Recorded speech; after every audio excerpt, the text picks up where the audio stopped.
ಕನ್ನಡಿಗ channel ವೈಟಿಯಿಂದ doctor S Tallur ಮಾಡುವ ವಂದನೆಗಳು. ಸ್ನೇಹಿತರೆ, ತಮ್ಮೆಲ್ಲರಿಗೂ ಸ್ವಾಗತ. ನಾನಿವತ್ತು ಅತ್ಯಂತ ಅದ್ಭುತವಾದಂಥ ಸಂಚಿಕೆಯೊಂದಿಗೆ ನಿಮ್ಮ ಜೊತೆಗೆ ಹಾಜರಾಗಿದ್ದೇನೆ. ಯಾಕಂದರೆ ನನ್ನ ಸಂಚಿಕೆಯಲ್ಲಿ ಬರ್ತಿರ್ತಕ್ಕಂಥ ಪ್ರತಿಯೊಂದು ಸಂಚಿಕೆಗಳು ಸತ್ಯವಾಗಿರ್ತವೆ ಅನ್ನೋದಕ್ಕೆ ಈ ಸಂಚಿಕೆಯು ಕೂಡ ಆ ನಿಟ್ಟಿನಲ್ಲಿ ನಿಲ್ಲುತ್ತದೆ ಅನ್ನುವಂಥ ಭಾವನೆಯನ್ನು ವ್ಯಕ್ತಪಡಿಸುತ್ತಾ ನಾನೇನು ಹೆಚ್ಚು ಹೊತ್ತು ತೆಗೆದುಕೊಳ್ಳೋದಿಲ್ಲ. ಈ ಸಂಚಿಕೆಯನ್ನು ನೋಡ್ತಿರ್ತಕ್ಕಂಥ ಭಾರತೀಯ ಪುರುಷರಿಗೆ ನಿಜಕ್ಕೂ ಕೂಡ ಶುಕ್ರ ದೇಶ ಪ್ರಾರಂಭವಾಗಿದೆ ಅನ್ನುವಂಥ ಭಾವನೆಯನ್ನು ನಾನು ವ್ಯಕ್ತಪಡಿಸುತ್ತಾ, ಯಾಕಂದ್ರೆ ಪುರುಷರಿಗೆ ಈಗ ಡಿಮಾಂಡು ಅನ್ನುವಂಥ ಒಂದು ಮಾತುಗಳು ಕೂಡ ಕೇಳಿ ಬರ್ತಾ ಇವೆ.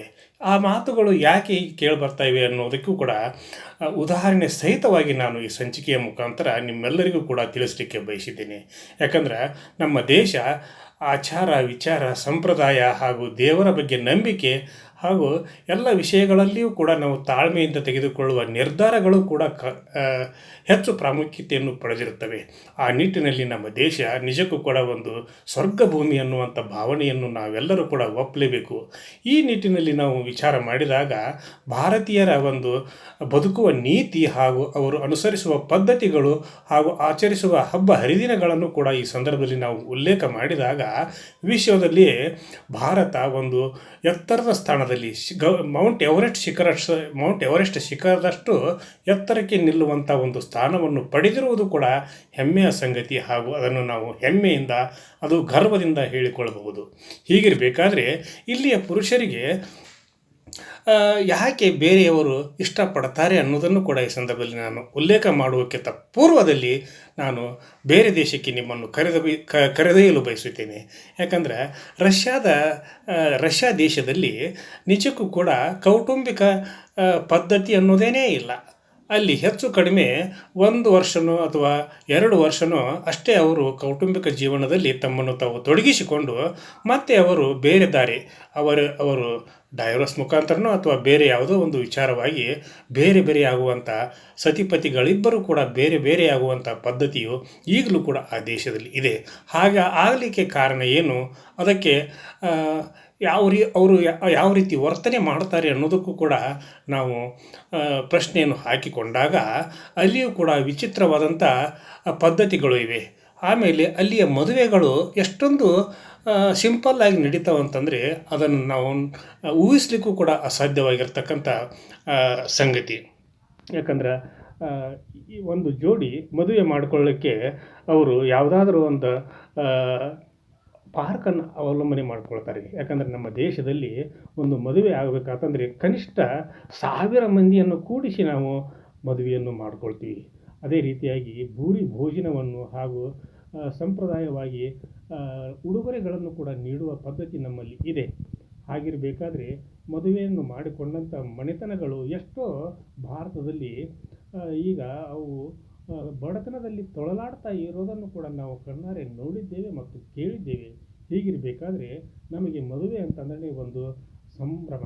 ಯಾಕಂದರೆ ಮದುವೆ ಜೀವನದಲ್ಲಿ ಒಮ್ಮೆ ಮಾತ್ರ ಮಾಡಿಕೊಳ್ಳುವಂಥದ್ದು, ಅದನ್ನು ಪದೇ ಮಾಡಿಕೊಳ್ಳುವಂಥ ವಿಷಯ ಅಲ್ಲ.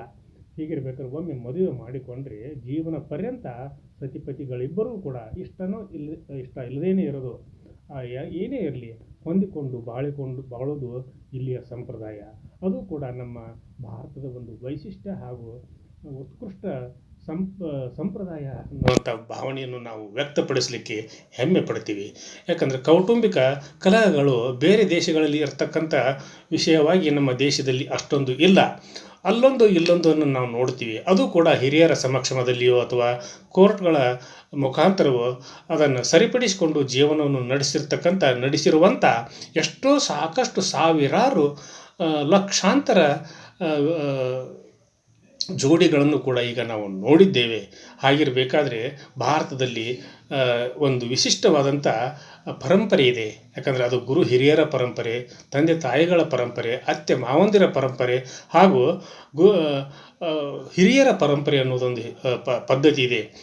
ಏನಾದರೂ ಪತಿ ಪತ್ನಿ ಕಲಹ ಮಾಡಿಕೊಂಡು ವೈಮನಸ್ಸು ಮಾಡಿಕೊಂಡು ಅವರು ಬೇರೆ ಆದಾಗ ಎಲ್ಲರೂ ಸೇರಿಕೊಂಡು ಅವರನ್ನು ಹೊಂದಾಣಿಕೆ ಮಾಡಿ ಅವರಿಗೆ ತಮ್ಮ ಜೀವನದಲ್ಲಿ ಮುಂದೆ ಅವರು ಸುಖವಾಗಿ ಬಾಳುವಂತೆ ನೋಡಿಕೊಳ್ತಿರ್ತಕ್ಕಂಥ ಒಂದು ವಿಷಯ ಭಾರತೀಯರಲ್ಲಿ ಹಾಸು ಹೊಕ್ಕಾಗಿದೆ ಎನ್ನುವಂಥ ಮಾತನ್ನು ಕೂಡ ನಾವು ಅಪ್ಪಲೇಬೇಕು. ಅದು ಪ್ರತಿನಿತ್ಯ ಪ್ರತಿ ಕ್ಷಣ ನಮ್ಮ ದೇಶದಲ್ಲಿ ನಡೀತಾ ಇರತಕ್ಕಂಥ ಒಂದು ಪ್ರಕ್ರಿಯೆ ಅನ್ನುವಂಥ ಭಾವನೆಯನ್ನು ಕೂಡ ನಾನು ಈ ಸಂದರ್ಭದಲ್ಲಿ ಹೇಳಲಿಕ್ಕೆ ಬಯಸ್ತೀನಿ, ಜೊತೆಗೆ ಹೆಮ್ಮೆ ಪಡ್ತೀನಿ. ಈ ಪದ್ಧತಿ ಬೇರೆ ದೇಶಗಳಲ್ಲಿ ಇಲ್ಲ. ಅದರಲ್ಲೂ ಕೂಡ ರಷ್ಯಾದ ವಿಷಯವಾಗಿ ನಾನು ಮಾತಾಡಬೇಕಂತಂದರೆ, ರಷ್ಯಾದಲ್ಲಿ ಕೌಟುಂಬಿಕ ಪದ್ಧತಿಯೇ ಇಲ್ಲ ಅನ್ನುವಂತೆ ನಾವು ಹೇಳ್ಬೋದು.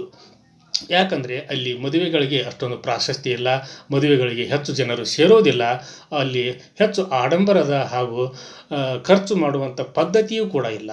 ಅವರು ಯಾವುದಾದ್ರೂ ಒಂದು ಪಾರ್ಕಿಗೆ ಹೋಗುತ್ತಾರೆ, ಹೋಗಿ ಅಲ್ಲಿ ಅವರು ಮದುವೆ ಅಂತಂದ್ರೇನು, ಒಂದು ಉಂಗುರವನ್ನು ಬದಲಾಯಿಸ್ಕೊಂಡ್ರೆ ಮುಗೀತು, ಅಲ್ಲಿಗೆ ಮದುವೆ ಆದಂತೆ. ಆಮೇಲೆ ಅವರು ಯಾವುದಾದ್ರೂ ಒಂದು ಹೋಟೆಲ್ಗೆ ಹೋಗಿ ಅಲ್ಲಿ ಭರ್ಜರಿ ಊಟ ಮಾಡಿ ಕುಡಿದು ತಿಂದು ಮನೆಗೆ ಹೋದರೆ ಅಲ್ಲಿಗೆ ಮದುವೆ ಸಂಪ್ರದಾಯ ಮುಗೀತು.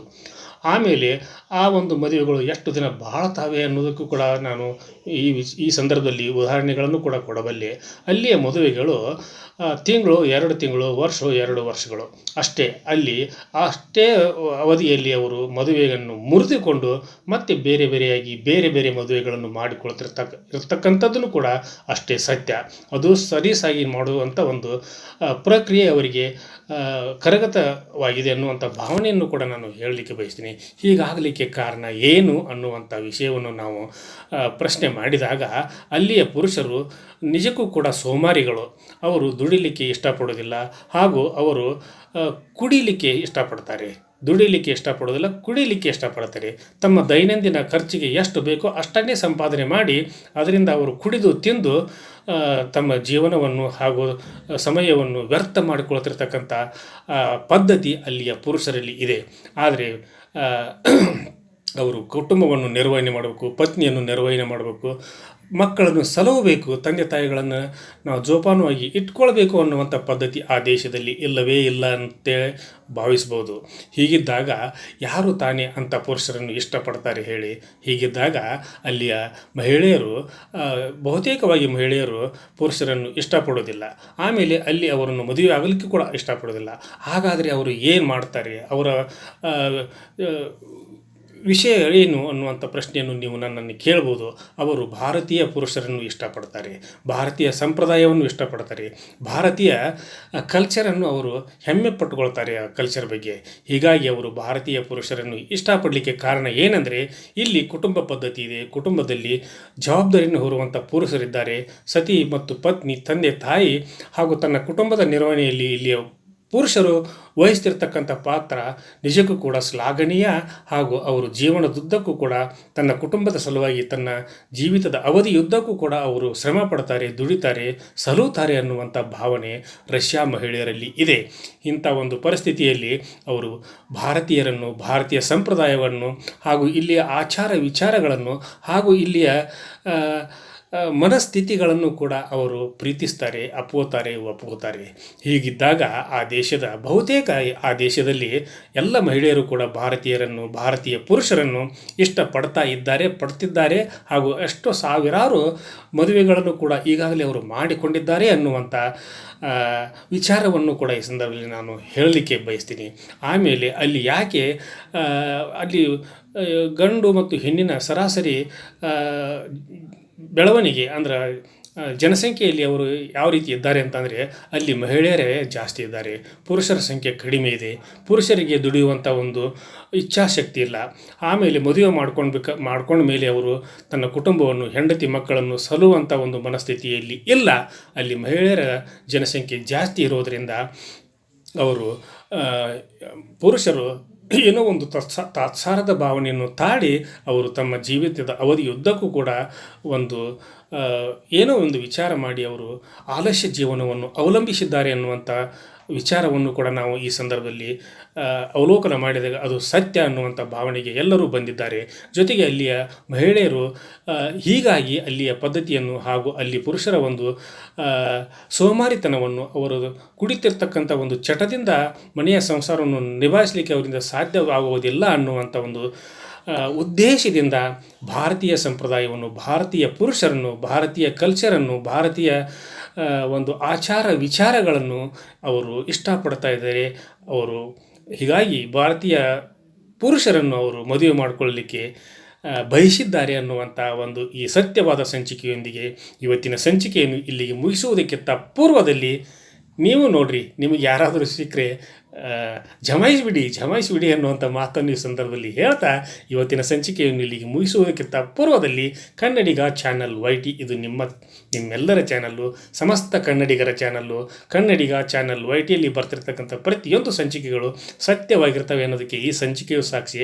ಆದ್ದರಿಂದ ಪ್ರತಿಯೊಬ್ಬರು ಕೂಡ ಕನ್ನಡಿಗ ಚಾನಲ್ YTಗೆ ಸಬ್ಸ್ಕ್ರೈಬ್ ಮಾಡಿರಿ, ಶೇರ್ ಮಾಡಿರಿ, ಲೈಕ್ ಮಾಡಿರಿ, ನಿಮ್ಮ ಕಮೆಂಟನ್ನು ಕೂಡ ನನ್ನ ಜೊತೆಗೆ ಹಂಚ್ಕೊಳ್ರಿ ಅಂತ ಹೇಳ್ತಾ ಇವತ್ತಿನ ಸಂಚಿಕೆಯನ್ನು ಇಲ್ಲಿಗೆ ಮುಗಿಸಿ ನಾಳಿನ ಸಂಚಿಕೆಯೊಂದಿಗೆ ತಮ್ಮ ಜೊತೆ ಹಾಜರಾಗ್ತೀನಿ. ಅಲ್ಲಿವರೆಗೂ ನನ್ನ ನಮಸ್ಕಾರ.